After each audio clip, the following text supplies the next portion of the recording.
Hello and welcome to Teach Online TV. My name is Tyler Basu and I am joined by a very special guest, Hugh Culver. He is an entrepreneur and a professional speaker, and he helps experts get into the speaking business. He helps them get paid to speak. He helps them sell some of their products and services from the stage. And so we're going to dive into this topic of how you can use public speaking to help grow your online course business and build your brand and get your name out there and all that kind of stuff. So Hugh, no worries. You looking good, Hugh. So thank you so much for joining us. I'm excited to dive into this. Hey, Tyler, it's my pleasure. I'm a big fan of Thinkific and the work you do. Thank you. Appreciate that. Now, I know I gave away just a little bit about what you do, but could you take a moment to tell us like how you got into this world? How did you get into what you're doing today, and what are you focused on lately? Right. So I actually came out of an unusual background to get into the speaking business. Initially, I was in the adventure travel industry. So as a young guy with my older brother, and that went from whitewater rafting to selling that company and then joining partners. And we actually built the world's only company in Antarctica that does expeditions and flights to the South Pole, which is still a thriving company. And then I was asked to come and speak because obviously if you fly people to the South Pole, people are kind of want to hear the story. Right. But then, fast forward 20 years, what I use my speaking for now is to actually drive traffic to my online businesses. And so we have a social media service that you're aware of called SOS, which helps bloggers to get traffic. But I also have a school I run every year called Boss, which is to help speakers learn how to become professional speakers and to build a business of speaking. It's an 8-week course. So my speaking business, which used to be my primary income, is now actually driving sales to other products. Ah, very cool. And what does BOSS stand for? That's an acronym, right? Business of Speaking School. Ah, very cool. And so you've got some training, some online courses for other speakers to help them build their speaking business, right? Exactly. And actually, as we're recording this, we're just in the middle of the launch. So we had our first webinar this week, and we've got more webinars coming up. So we're right in the middle of enrolling students. So we get students. Last year, we had students from 9 different countries that enrolled. Very cool. Very cool. Well, as you know, our customers are course creators. And so not all of them are, come from a speaking background or have done speaking, but they certainly have an area of expertise. And that's why they created a course, because they were comfortable enough to teach, what they know and transfer it to somebody else. But the big question we get from our audience is, how do I spread the word about our course? And you can do it online, but you can do it offline as well, as you have done. Right. So in your experience, why do you think that speaking in person is so effective compared to some of the other like online marketing strategies that you've implemented as well? It's a great place to start, because first of all, online is so attractive. Online is easy, it's free. People literally from all over the world can find you. But the reality is that's also has a downside to it, which is that everybody's available. So it's hard to get people to stick with you. And I have a progression that I think of all the time, which is trying to move people from followers to fans to customers. And so when people are followers, they might be a follower online, but they really haven't committed to anything. It's like they haven't really put their hand up. Right. But when they're with you in a room, they now can move from followers to fans, because now there's actually a connection. There's something about, when human beings are together in a room or face to face like we are today, there's a different energy that actually happens where you can start to develop trust, right? You can start to actually like the person. You start to actually know, I like the way this person thinks, or I like their quality. And that can only really happen at that level when you're with a person. Now, for a lot of people listening to this, they might think, well, yeah, but actually that's what's in my course. Yeah, great. But once you get to the course, they might start to develop that know, like, trust relationship. But how do we get them to the course? And one way is just to be able to present live. Yeah, no, that makes a lot of sense. I mean, I've seen examples of getting in front of a group of people myself, and of course going to a lot of events and seeing speakers. The time that it takes to build rapport with the audience is very short. Like if you can just do a great job of introducing yourself and just being very very likable, I suppose. it doesn't take long for people to feel that connection because you have their undivided attention and they're seeing you in the real world. And there's some barriers online that can, people get distracted or you don't have their undivided attention in a lot of cases. Yeah, it's a great point. You know what? It reminds me of that famous article by Kevin Kelly. So Kevin Kelly was the original editor of Wired magazine called 1,000 True Fans. And what he was talking about there was whether you're an artist or a craftsperson or a speaker or an online marketer, you only need 1,000 true fans to be able to build a sustainable business. But what he talked about as a true fan is the kind of person who will read anything that you write. They will watch your videos. They will buy what you have to offer. And we see this online with certain people that have developed enormous YouTube followings, or they've developed enormous followings for their podcast or for their blog. And what Kevin Kelly was saying was we really just need 1,000 of those people. And what I've discovered is that, yes, you can develop that online, but it's even faster if you do it in person. Yeah. So the trick is to find out, well, where is the opportunity? Like, how can I actually get in front of people? And also I would suggest, don't think in terms of millions of people. Just think in terms of 1,000 people. Right. So, I want to develop 1,000 true fans, and I can either do that online or I can do it in person. Yeah, that makes a lot of sense. And so it might not take too long to get those 1,000 true fans. I mean, if you spoke to a room of 1,000 people, not everyone's going to love you. I think we can expect that. But a part of the room will, for sure. And some people will be neutral, and some people might even be against what you say. But the ones who love what you say, maybe it's a few hundred, then it would only take a few speaking engagements to have 1,000 people who really resonate with what you're doing. Absolutely. And when we watch, so Tyler, when we look at who buys our products, and my boss program, it's quite an expensive course. And when we look at who buys those programs, oftentimes I can trace it back to when I met that person. Like they came up and talked to me after one of my speeches.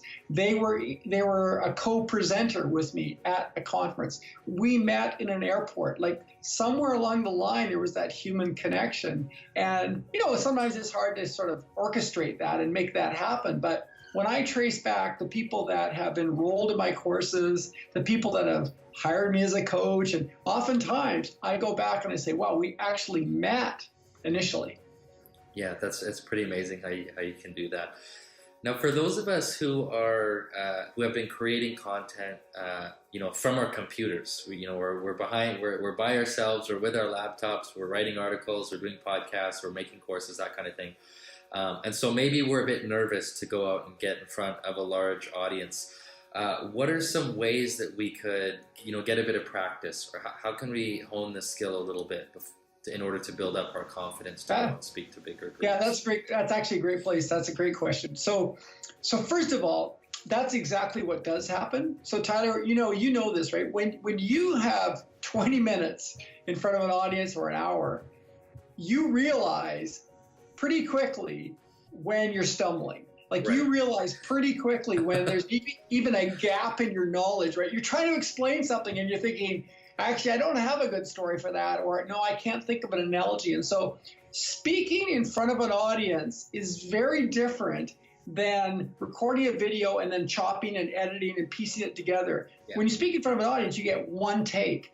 And so it makes you a better presenter. It makes you more precise with your sharing, the way you share your knowledge. Yeah. And so to get in front of those audiences, really the first thing is speak anywhere. And what I mean by that is just look around your local community and you're going to find lions, chambers, not-for-profits. You're going to find people that are looking for someone to come in to share 30 or 60 minutes. So for example, lunch and learns. So when I got started, I would do a lot of lunch and learns. I would do them for physiotherapists. I would do them for doctors. I would do them for legal firms. And I would, as long as it was within my, traveling distance within my local area, I'd be happy to do them for free. And then what starts to happen, of course, is you start to eventually be able to charge money for them. But it's those initial ones that you really, you should be paying for that opportunity where you get a chance to watch an audience reaction as you go through your little presentation. Yeah, so you're getting the opportunity to refine your content, to practice your content, get feedback. All those things are really valuable. I mean, I would personally be terrified to go and speak to 1,000 people if I had never rehearsed that content or that presentation in front of a live audience. Because Right. Right. Yeah, and like we were just talking before we started, right, about Passion and Profit, right? So you got this amazing course with this fantastic cause, Pencils for Promise. Like it's brilliant. Congratulations on that. thank you. And look at the people that you've got on there. So look at the people like, you've got, who have you got, like JJ Virgin and Pat Flynn, and you've got Lewis Howes, and you've got Jack Canfield. Those people crafted their skills on stage. Yeah. Look at Jack Canfield has been on probably 3,000 stages. And that's why when he gets in front of a video camera, it's flawless.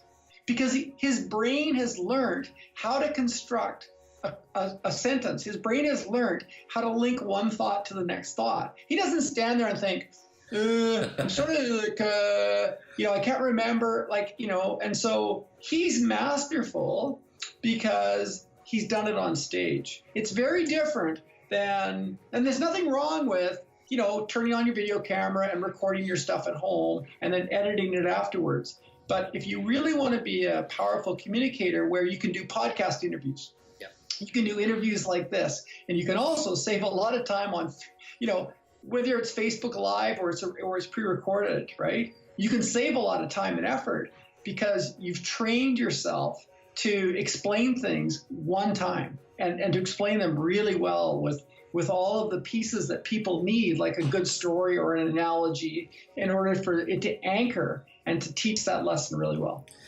Yeah, I'm glad you brought that up and you helped really drive that point home, that those people that we involved in the course, they really owned their communication skills by being in front of live audiences. And we could tell that right away because as we were chatting earlier, we only had a few minutes with each person backstage to record these videos for the course.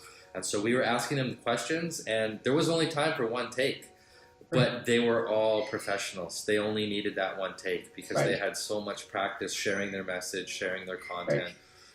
It just like with a snap of the finger, they were in the zone and ready to go. And they could share the content with enthusiasm. Yeah. So they could share the content with good delivery. Yeah. So when you watch someone that hasn't had that kind of street cred, what happens is their face goes all blank, they're in their head, they're thinking, they've got part of it, but they haven't got the whole piece, which is what we need as humans. We need enthusiasm. We need to be able to listen to the speaker and not be distracted by their own nervousness. I think that course is a great example of people that have really honed their skills in front of a live audience. Now, Thinkific is all about online training, and I'm big on online training. I love that. And so I'm not suggesting you'll go and create a second career, but what I am saying is that if you want to hone your skills, be a better communicator, and probably be able to build those 1,000 true fans, I would look for opportunities. Look for opportunities to get in front of an audience and to basically practice your telling your story, practice teaching your lessons, and watch audience feedback. You just need to watch when the audience leans in and watch when they sit back. And right away, you've got like this speedometer in terms of how well are you doing. Great advice. Now, in terms of going out and actually getting speaking engagements, and there are different types. Like there are ones where you can speak for free, and you're just there to get some experience, get some practice, get your message out there. You're not trying to sell anything. Even though sometimes people come up to you and they want to work with you afterwards, but you don't always like have a pitch while you're sharing your presentation, right? And then there's the types where you speak for free, but you do sell something at the end. So, for example, our customers, if they've got an online course, they could go and share some of their content and then at the end say, by the way, I've got a course. If you want to learn this in more detail, you can enroll in my course. And then there's being paid to speak, which is, the organizer of the event is paying you a fee to go and share your advice. At what point would it make sense, or is it feasible for somebody to want to get paid for their speaking?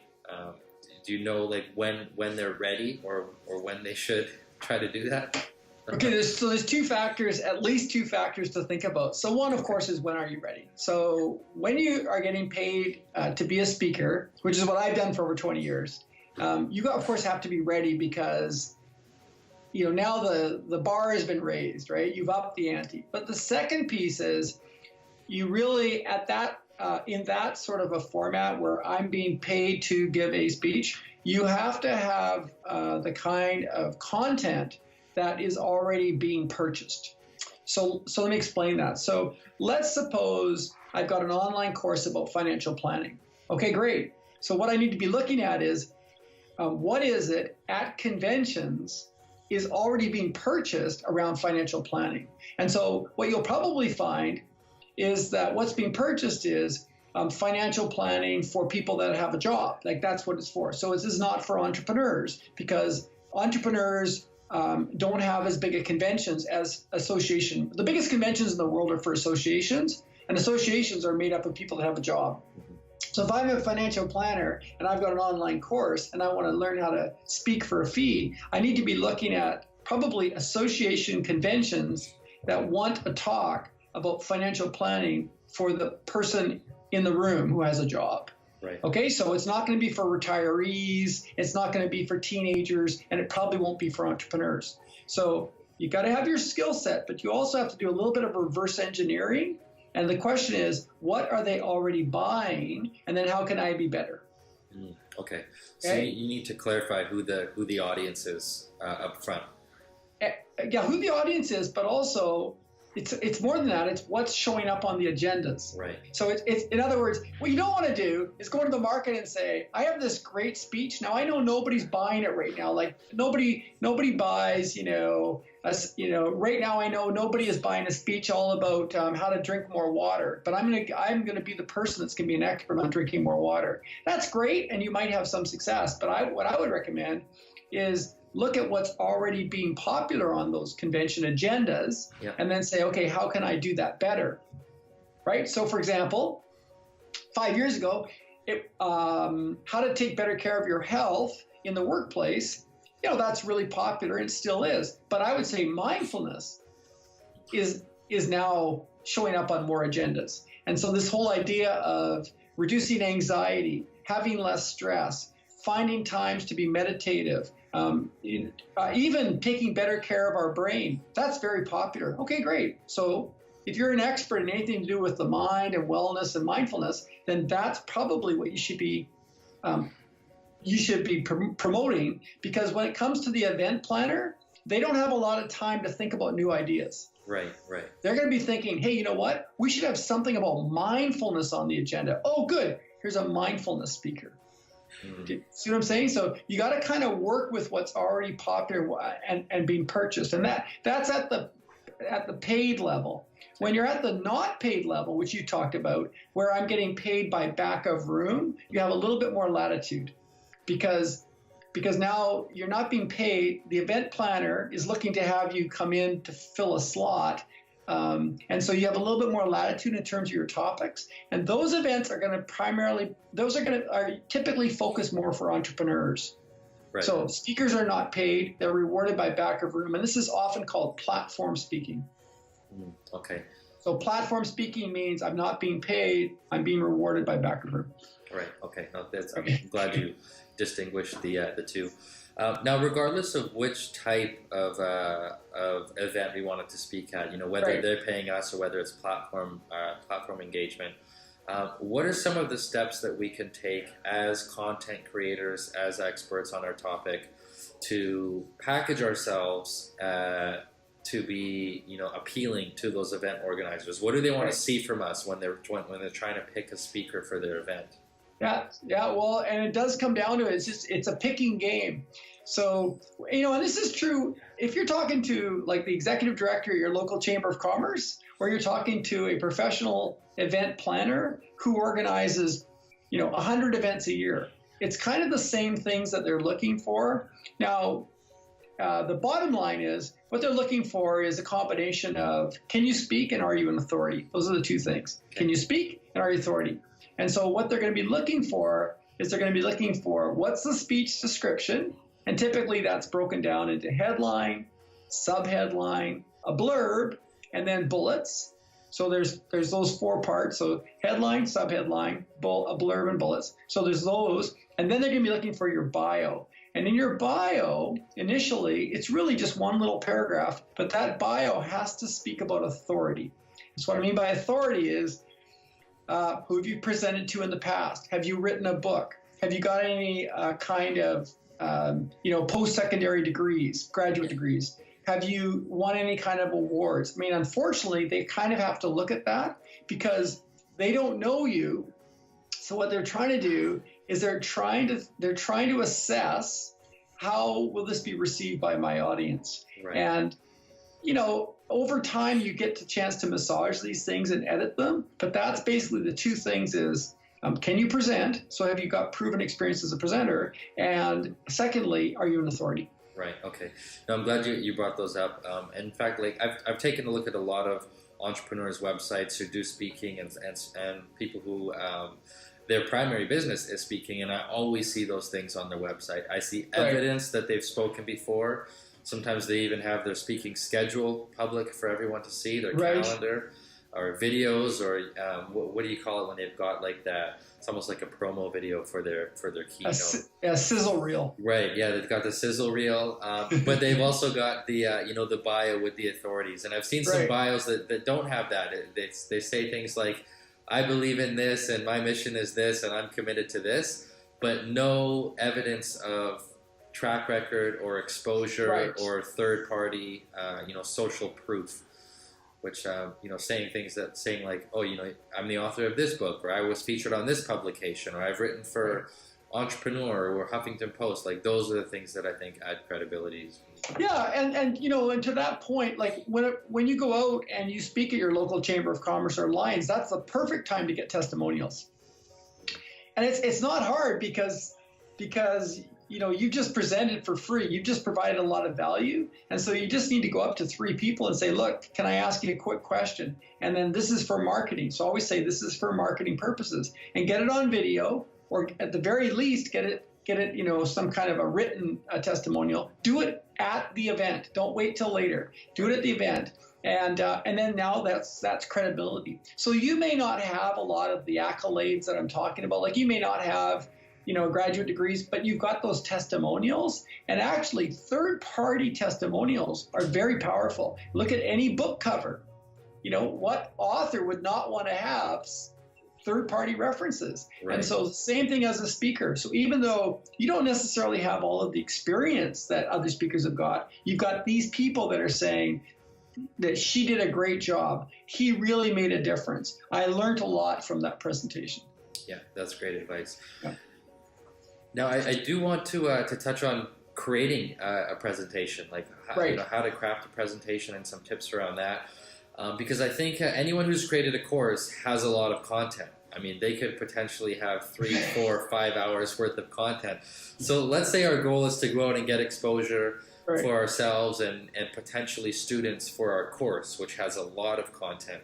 How do we decide what to put into our presentation? We obviously can't share everything. So what would be your advice around that? Yeah, Tyler, that's so good. So, like, imagine if you just finished, you've got this 20-module course, and now you've been invited to give a 20-minute talk. Yeah. So, of course, the biggest mistake is too much content, right? Okay. The biggest mistake is too much content. And any speaker, myself included, have done that too many times. And so it's great that the audience was writing a lot of things, but it won't make any difference to their life. Okay. So what you've got to ask yourself is, what is 1, 2, or 3 maximum things, and I'm talking about a speech now, 1, 2, or 3 maximum things that I want them to walk away with. And the true test is that at the end of the speech, they can tell you what it is. So at the end of the speech, you should be able to go up to anybody and say, hey, what did you find most valuable? And they can tell you what it is that they found most valuable, and that's what you designed into it. So then what you need to do is work backwards and say, okay, how can I teach those 1, 2, or 3 lessons in a way that makes them sticky? And so then I go back one big step and I say, okay, well, what is the problem that I am going to start with? So you always start with a problem. Now, of course, you might start with a joke. You might open with a joke. I open with stories. I always open with a story because it gets people off guard and gets them leaning in. But then I need to describe the problem. And just like a good blog post, I want to start by getting the person saying to themselves, I have got that problem. I have had that experience. This is going to be really good because I do need help with my financial planning, with my relationships, with my customer service, with my employee engagement, whatever it is. So once I've described the problem, then I make a promise. Okay.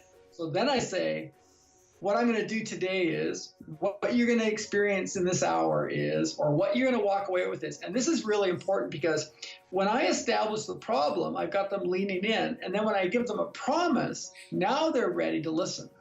So they know where I am going. And of course, what I need to do then is I need to deliver on the promise, right? So I need to make sure that at about the 45-minute level, 45-minute point, I am starting to conclude. So I usually figure that 30% of my presentation is just the setup. So I leave 30% as a setup. 50% is the actual content where now after I made the promise, I say, okay, step 1, step 2, step 3. And then that leaves about 20% for the close. And it sounds like a lot of time, but you need that setup to get people to start to be able to listen to you, to appreciate where you're going, to even like the experience of learning from you. And then when it comes to the content, the actual part you were paid to bring in, they are ready to pick up their pen and start to write it down. Okay. That's really helpful. I'm so glad that you shared that. I mean, I've experienced being in the audience and not getting that one takeaway or that one key idea or those 3 steps from the speaker. You know, they spoke for an hour and I don't even know what I got from it. Right. And then there are those professionals who come in and they say, this is the problem I'm going to help you solve. Here's the 3 steps or the 5 steps to do it. And they leave you with an action step and an actual something that you can implement. Yeah, and I know it sounds really, I don't know, it sounds maybe really organized and it doesn't sound like a lot of fun, but you can still have humor and you can juggle. I don't care if you like throw chainsaws, like you can do all of that stuff you want to do. Yeah. But nowadays, and I'd say more than ever before, Tyler, I would say event planners are looking for content. They are looking for content because putting on a convention is more expensive than ever before. People's time is really precious, and so they're looking for content. Now, the next trick is, so once I've done all that, I've said, okay, I got these things I want to teach.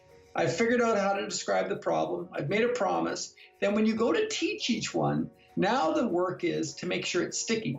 So how can I make sure that lesson, that lesson that's all about planning ahead to be better with time management, or that lesson that's all about how to start a conversation in a conflict relationship, or that lesson that's all about how to lose weight.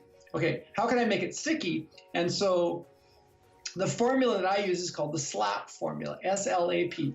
So can I go through that? Yeah, for sure. Okay. So this is really cool because once I started to realize what I was doing over and over again, I started to put it into a little formulas to make it easier to teach people. So the first part is story. S is for story. So if you want to make a lesson sticky, tell a story. Because what happens when people start to tell a story, like earlier, before we started recording, you were telling me how you made those incredible videos from Passion to Profit, right? You were describing it, 4-man team, you're at this, and so in my mind, what happens is I start to see a movie. So when you tell a story, hey, Hugh, there was 4 of us, we went down, I was scrambling. In my mind, I'm seeing a movie. And what happens when we see a movie is it's making a neural pathway. So it's making an imprint.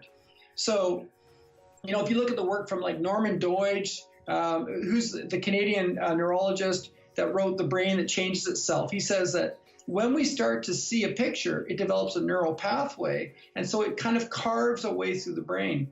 And so after story, I go to L. So L is lesson. So I've now told you a story, and then I say, here's what I learned. here's the lesson I want you to take away. Here's how to get that done. And so now the lesson has this story attached to it, right? And so it's glued to this story. So every time I think of that story, the lesson pops up, right? So you might have said to me, Hugh, the four of us went down there, and what we discovered was what we had to do was we had to tell everybody why we were doing it. So we had to tell people why we were making the video, and that's what broke the ice. That's how it worked. I go, oh, okay, great. I got to remember that. First of all, tell them why. So then I go to A. So story, lesson, A. A is application. So once I've delivered a lesson on stage, what I know is in the room, it's a whole lot of people that I don't know what kind of work they do, really. I know they're all project managers, or I know they're all housewives, whatever. So what I have to do is I have to help them to know how to use the lesson. That's application. So I might say, so for example, you might do this, you might do this, you might do this.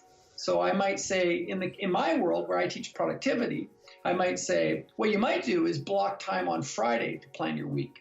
Or what you might do is leave time on Monday to plan your week. Or what you might do, and so what I'm doing is I'm trying to get them to understand that what they need to do, the action. So that's application. And then P is participation. So if I want to go even further and I have the time, then I'm going to say, pick up your handouts and I want you to write this down. Or I want you to write this on an index card. Or I want you to turn to the person next to you. But I want them now this is for the kinesthetic learners. What I want them to do is I want them to have a physical memory of that lesson. So story, lesson, application, how do I use it? And then participation. And so I would go through that 3 times. So if I have 3 points, I'll go through it 3 times. And the cool thing, Tyler, is the audience, they don't sit there going, oh, here we go again, slap. They don't, right? Because if you're doing it right, they just are enjoying themselves. Yeah. Hey, here's another story. Hey, great. Here's another lesson. Oh, great. And before you know it, you're about to wrap up and do your summary. Yeah. Okay. No, that's great advice. I love that structure, and I think that any speaker will get a lot of value from implementing that structure when they go out and talk. Now, as we wrap up here, because I want to be respectful of your time, but if you could help any potential speaker or somebody who's about to go out and start sharing their message in person from avoiding some disasters, what are a couple of mistakes to avoid? If you've got a disaster story, perhaps what's something that we should not do? Yeah. Okay. Great. Well, that's great. So here, the first thing that comes to mind is you should anticipate that you're not going to get the time you were promised, and none of the audiovisual is going to work. Okay. And the reality is, because when you're getting started, there is no audiovisual crew in the back of the room. There none of that stuff. There's a bunch of cables on the floor. So you should anticipate that there's no Wi-Fi. So don't be trying to show a YouTube video. There's no audio pickup. They forgot to do that. So there's no audio pickup for your movies. There's no, it's going to be a handheld mic. The lavalier you asked for didn't show up, so now it's handheld, really, really basic. So assume that none of that stuff's going to work. And also be okay with the fact that your PowerPoint doesn't work, because who knows, right? I've forgotten sometimes to plug in my laptop, or the projector's broken. So assume that none of the audiovisual works and be okay with that. The second thing is assume that you won't get the full time you were promised. Okay. I gave a speech last week, and as I was sitting there getting ready to go on, the vice president was leaning across and handing me pieces of paper saying, are you going to be okay with 55 minutes? And then, are you going to be okay with 40 minutes? And are you going to be okay? Because they were, it was actually a bunch of staff were making all these really important presentations, right? It was all wonderful, except I didn't get my 60 minutes. So be okay with the fact that it's not going to go the way it was planned, because here's the thing is that the audience doesn't care really about what you're going through. Mm-hmm. So don't ever get up there and say, if I had more time, if I could show this video, or I've got this, I don't have time to tell you this one last, don't ever do that. What you want is to tell basically you're presenting to the audience as if it's perfect. Okay. Because the audience doesn't care really what you're going through. Yeah. Of course, they're empathetic, but they don't really care. What they want to know is, how can you help them? That's what they want to know. So as a professional, you just got to go in there planning like, okay, it's 60 minutes, but I can probably pull it off in 40. And if there's no slides, I'm good to go. Okay, awesome. And they might never know that what you actually presented was different from what you wanted to present, or No. if your time was shortened. There's no reason to tell them something's gone wrong if they wouldn't know it in the first place. Or like quite often, I just skip an entire part of my speech and I just keep on going, and people are like, they don't know. Yeah. Like I'll lean over to my laptop and I'll just punch in the number of the slide that I know takes me to the summary. I go, okay, well, let's summarize.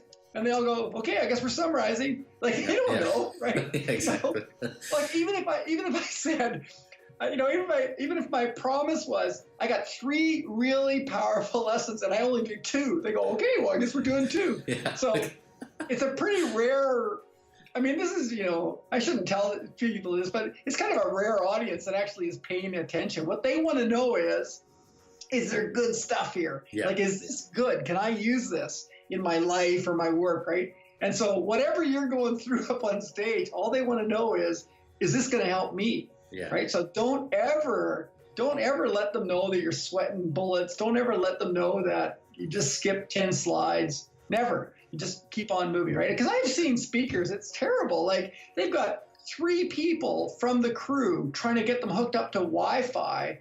We're in the basement of a hotel. Like, what did you expect? That it's going to be great Wi-Fi? Because they want to show a YouTube video, right. And then they finally get it kind of working, and the video doesn't really load very well. And, the audience is now super uncomfortable. So whatever you came to present, we're distracted. So what you want to do is you want to be able to get in there, stand up there with an old-fashioned handheld mic, and blow them away. That's the trick. Okay, awesome. Great advice. Well, Hugh, last question for you as we wrap up here, because you've been sharing your insights, your message. You've been speaking for 20 years, and more recently you've been teaching online as well by creating online resources, courses, and things like that. I'm just curious, what kind of an impact has it made on your life to be out there sharing your message, sharing content with the world? How, what is your life like now that you do that?